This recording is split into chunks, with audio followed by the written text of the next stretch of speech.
Hi, Steve Anonymous. This came through in Facebook. It reads, Steve, I need your advice. My wife recently passed away. What nobody knows is that before she died, we were about to file for divorce. We had drifted apart for years. At the funeral, I consoled myself with her younger cousin.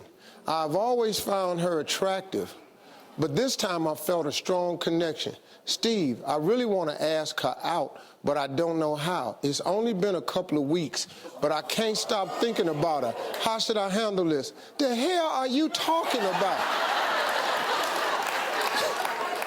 You got to be kidding. You can't quit your job without a 2-week notice. Hell, you can't go on vacation longer than 2 weeks. Let's just look at how short 2 weeks is. Hell, you gotta wait on your paycheck for 2 weeks. Hell, you can't keep bread longer than 2 weeks. Hey, you can't even get a divorce in 2 weeks. You sure can't date your dead wife cousin in 2 weeks. You